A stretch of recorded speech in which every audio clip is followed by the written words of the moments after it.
नमस्कार दोस्तों, स्वागत है आपका एक और इंटरेस्टिंग वीडियो में। इंडिया दुनिया का सबसे बड़ा लोकतंत्र है जिसमें 1.4 बिलियन से ज़्यादा सपनों का घर है, लेकिन फिर भी हम बार बार टेररिज्म के कारण ब्लड शेड देखते हैं।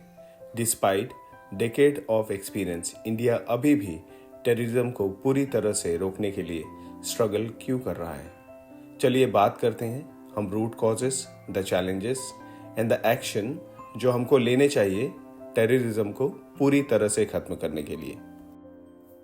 हमारा India dreams, cultures and incredible diversity का देश है जो एक ऐसे काले साए के सामना कर रहा है जो जाने से इनकार करता है, और वो है terrorism.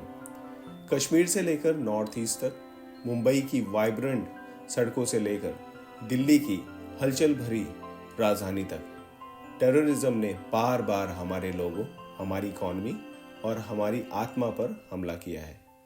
According to the global terrorism index, India अभी भी उन टॉप 10 कंट्रीज में है जो सबसे ज़्यादा अफेक्टेड है टेररिज्म से। लेकिन ये समझना इम्पॉर्टेंट है कि सिर्फ टेररिज्म ही इंडिया में एक प्रॉब्लम नहीं है। हमारे पास बहुत सारे ऐसे प्रॉब्लम हैं जिसमें से कुछ टेररिज्म से कनेक्टेड है। इसके कुछ रीज़न है जो कि सबसे इम्पॉर्टेंट है इसमें से, वह है cross border terrorism sponsored by hostile neighbours जो हम जानते हैं पाकिस्तान। उसके बाद है इंटरनल आंदोलन जो कि प्रेरित होता है पॉलिटिकल इन्फ्लुएंस से, या तो जात या फिर धर्म के डिफरेंसेस के बेसिस पे। और उसके बाद है तीसरा, युवा दिमाग में जहर घोलने वाले रिलीजियस एक्सट्रीमिज्म के। और चौथा है स्टेट अथॉरिटीज़ को चैलेंज करने वाले नक्सलीज। जब तक हम इन सब चीज़ों पे कंट्रोल नहीं कर लेते तब तक हम शांति से नहीं रह सकते। इंडिया के सामने सबसे बड़ा और सबसे पुराना खतरा क्रॉस बॉर्डर टेररिज्म है, मुख्य रूप से पाकिस्तान से, और हम सब जानते हैं क्यों। और पाकिस्तान में आज भी जैश-ए-मोहम्मद, लश्कर-ए-तैयबा और हिजाबुल मुजाहिदीन जैसे ग्रुप फ्रीली ऑपरेट करते हैं, और इन सब ग्रुप की ट्रेनिंग, आर्म सप्लाई और फंडिंग सिर्फ इंडिया को डिस्ट्रॉय करने के लिए दी जाती है।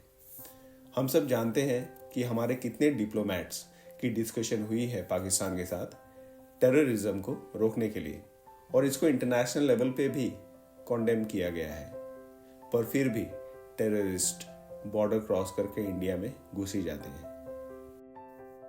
समझाने के लिए एग्जाम्पल देता हूँ।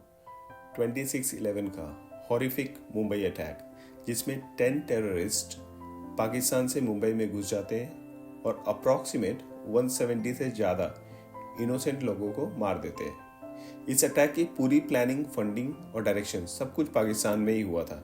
ये सब इन्वेस्टिगेशन के बाद पता चला।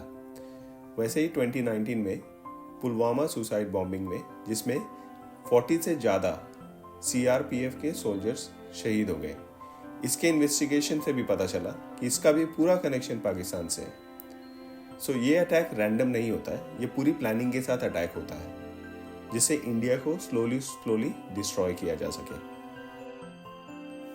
One of the most painful reason जिसकी वजह से टेरर अटैक सक्सीड हो जाता है वो है इंटेलिजेंस फेलियर की वजह से।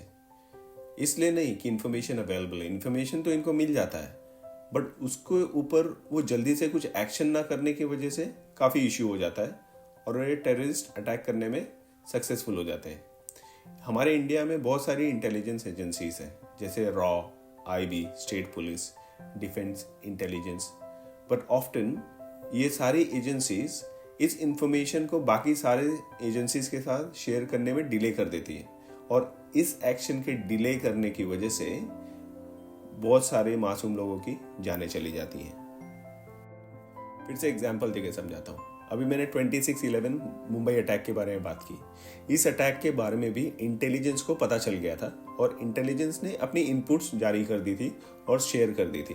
बट क्या हुआ, पोर्ट्स और कोस्ट पे सिक्योरिटी वीक थी, उसको स्ट्रेंथन की ही नहीं उन्होंने। उसी तरह से नॉर्थ ईस्ट में भी जब बॉम्बिंग हुआ था उसकी इन्फॉर्मेशन भी मिल गई थी, बट टाइम पे एक्शन ना लेने की वजह से, और ये जो स्टेट्स है और जो सेंटर है ये भी आपस में बात नहीं करते, तो इन सब के वजह से टेररिस्ट जीत जाते हैं और वो अटैक करने में सफल हो जाते हैं। टेररिज्म की वजह से हमें यूनाइट होना चाहिए, बट सैडली ट्रूथ ये है कि टेररिज्म हमको और भी अलग कर देता है और हम आपस में ही लड़ने लग जाते हैं, और इसका पूरा क्रेडिट जाता है न्यूज़ मीडिया और पॉलिटिशियंस को। पॉलिटिशियन टेररिज्म को अपॉर्चुनिटी की तरह से यूज करते हैं अपने वोट बैंक के लिए। देश की सिक्योरिटी से तो उनको कुछ लेना देना ही नहीं है, और वो अपना ब्लेम गेम चालू रखते हैं अपने वोट बैंक को बड़ा करने के लिए। और अननेसेसरी इंटरफेरेंस इन्वेस्टिगेशन में डालने की वजह से उसमें डिले हो जाता है, जिसको टाइमली एक्शन लेना चाहिए उसमें भी डिले हो जाता है, जिससे टेररिस्ट अपना काम करके आराम से भाग जाते हैं। और कुछ टाइम के बाद नॉर्मल पब्लिक भी सब कुछ भूल के आपस में ही लड़ने लगते हैं, रिलीजन के नाम पे, जात के नाम पे, और अपने अपने पार्टीज को सपोर्ट करने की लॉयल्टी दिखाने के नाम पे लड़ाई शुरू रखते हैं। जब टेररिज्म को एक राजनीतिक उपकरण की तरह मान लिया जाता है तो उसमें जो मास्टरमाइंड होता है वो तो अपना काम करके भाग जाता है, बट उसमें पिसता कौन है? Normal Indian public. हमारा लीगल सिस्टम तो बहुत मजबूत है, बट उसमें काफ़ी ऐसे लोग हैं जो बहुत ही करप्ट है, जिसकी वजह से हमारा पूरा ट्रस्ट लीगल सिस्टम से चला गया है। केसेस को अननेसेसरी ड्रैग किया जाता है फॉर मैनी मैनी ईयर्स, और विटनेस को या तो खरीद लिया जाता है या तो उनका मुंह बंद कर दिया जाता है पैसे देकर, और अगर दोनों ही ऑप्शन नहीं चलता है तो उनको मार ही देते हैं फिर। और एविडेंसेस में इतने मैनिपुलेशन होते हैं कि उसको पूरी तरह से डिस्ट्रॉय ही कर दिया जाता है। तो फिर ऐसे जस्टिस सिस्टम का हो के हमारी कंट्री में क्या फायदा? अब मैं आपको फिर से एग्जांपल देता हूँ 26/11 अटैक का, जिसमें अजमल कसाब जो टेररिस्ट था वो पकड़ा गया था। अब उसको फेयर चांस देने के लिए उसका केस इतने सालों तक चला है कोर्ट में। अब चलो केस तो चला इतना लंबा, और उसको पालने का जो पूरा खर्चा है वो किसने उठाया? टैक्स पेयर्स, हमने उठाया था। चलो मैं मानता हूँ फेयरनेस इज इम्पोर्टेंट जब जस्टिस में होता है, बस come on, you are dealing with a terrorist जिसने इतने सारे लोगों को मार दिया है, उसका क्लियर फुटेज है, तो किस चीज़ का डिले किया मुझे समझ में नहीं आया। ये एकदम गलत एग्जाम्पल दे रही है हमारी कंट्री की जस्टिस सिस्टम दूसरे लोगों को। और वैसे भी जब ये जेल में भी जाते हैं, जो दूसरे कैदी होते हैं उनका भी ये ब्रेन वॉश करने की देखते हैं और उनको भी एक्सट्रीमिस्ट बनाने का ट्राई करते हैं। मेरा पूरा बोलने का मतलब ये है, हमारे सिस्टम को ये समझना चाहिए, जब हम टेररिस्ट से डील कर रहे हैं जिसके अगेंस्ट ऑलरेडी हमारे पास प्रूफ है, तो उसको फट से उसके अगेंस्ट हमको एक्शन लेना चाहिए। उसको जो पनिशमेंट देना पनिश करो और ख़त्म करो। इससे एक स्ट्रिक्ट, क्विक और एक सीधा साधा मैसेज जाएगा बाकी उन सब को जो ये सब करने की प्लान कर रहे हैं।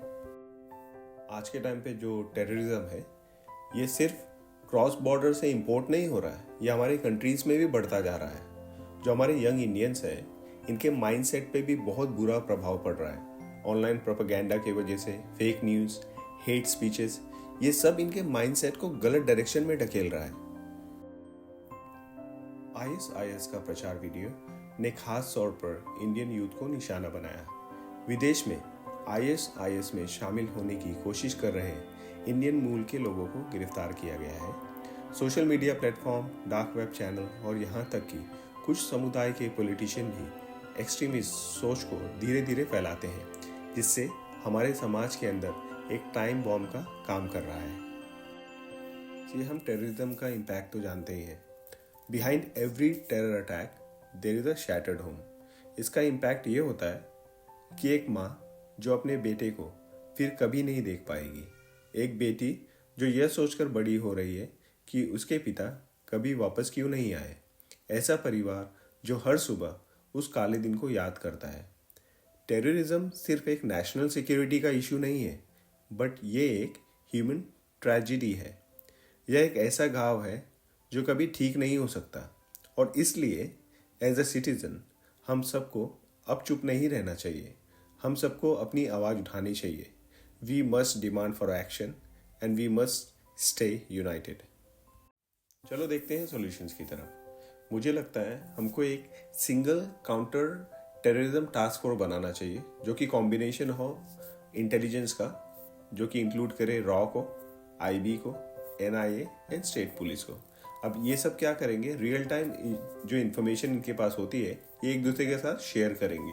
और एट द सेम टाइम कुछ टेक्नोलॉजीज जैसे AI, predictive analysis and cyber intelligence को, इन सब का भी एकदम फुल स्ट्रेंथ पे इन सब का यूज करना चाहिए। इन सब की वजह से कुछ जानें बच सकती हैं। सोल्यूशन 2 होना चाहिए हमारा जो बॉर्डर सिक्योरिटी है इसको मॉडर्नाइज करने की ज़रूरत है। इस एरिया में हमको ड्रोन सिस्टम यूज़ करना चाहिए जिसमें इंफ्रारेड कैमरास लगे हों जो कि लाइव इंफॉर्मेशन हमारे सिक्योरिटी टीम को प्रोवाइड करें।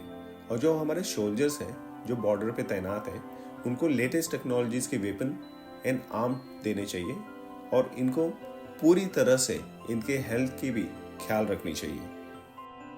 और थर्ड है हमारा जस्टिस सिस्टम। अब हमने बात तो कर ही लिया है कि हमारा कोर्ट और जस्टिस सिस्टम कितना लेट है और करप्ट है। ये सब चीज़ को ख़त्म करना चाहिए अगर टेररिज्म से डील करनी है तो। एंटी टेरर कोड बनाना चाहिए जहाँ पे केस को फटाफट ख़त्म करे विद इन अ मंथ, उससे ज़्यादा और टाइम लेने की ज़रूरत नहीं है। और जो पनिशमेंट है वो भी ऐसा होना चाहिए जिससे कि क्लियर कट मैसेज मिले कि और कोई ऐसा प्लान कर रहा है तो उसको पता चले कि अगर पकड़े गए तो क्या होने वाला है हमारे तरफ से। इससे उनका माइंड डाइवर्जन हो जाएगा। और चौथा है हमारी सोसाइटी, हमारा यूथ। उनके अंदर जो ये कट्टरपन भरा हुआ है इसको ख़त्म करना चाहिए। उनको काउंसलिंग प्रोवाइड करनी चाहिए। उनको बताना चाहिए कि एजुकेशन और स्किल डेवलप करने से इनकी लाइफ कैसे बेटर हो सकती है। जब उनको वो विजन मिलेगा उनका माइंड ऑलरेडी राइट डायरेक्शन में चला जाएगा। तो होप क्रिएट करना बहुत ज़्यादा इम्पॉर्टेंट है। ये जो टेरर फंडिंग है इसको कम्प्लीटली बंद करना चाहिए बिकॉज मनी के बिना तो ये चलेगा ही नहीं। India must aggressively shut down all this hawala networks, fake NGOs and illegal funding operation जो कि जो एक्सट्रीमिज्म है इनको बढ़ावा दे रहे हैं। ये सब बंद होना चाहिए इमीडिएटली और इसको कंट्रोल करना चाहिए। इसके लिए फाइनेंशियल इंटेलिजेंस की एक टीम बनानी होगी। इंडिया में ज़ीरो टॉलरेंस पॉलिसी बनाना चाहिए। इंडिया के खिलाफ चाहे कोई भी कुछ भी गलत बोलता है उसके अगेंस्ट स्ट्रिक्ट एक्शन लेना चाहिए। Second, terror and talk can not happen together. So ये बात और टेरर दोनों एक साथ नहीं चल सकती। अगर इफ़ नीडेड इंडिया को डिप्लोमेटिकली, इकोनॉमिकली या मिलिट्री बेसिस पे एक्शन लेना चाहिए जैसे हमने बालकोट एयर स्ट्राइक के वक्त किया था। जाते जाते बस एक मैसेज देना चाहता हूँ, आखिरी मैसेज। टेररिज्म को स्टॉप करने की जिम्मेदारी सिर्फ गवर्नमेंट की नहीं है, ये हमारी भी, हर एक इंडियन की है। So fight for unity, for peace and for the right to live in India without fear. So stay vigilant, stay united, because when India stands together, no terrorist can break us. So जाते जाते ये मेरा आखिरी message था। Good luck to everybody. अगर आपको ये video अच्छा लगा प्लीज़ लाइक एंड सब्सक्राइब, मुझे भी मोटिवेट करें ताकि मैं ऐसे ही अच्छे वीडियो आप लोग के लिए बनाता रहूँ। Meanwhile stay healthy, stay fit, stay fine, stay safe and take care. मिलते हैं नेक्स्ट ब्लॉग में।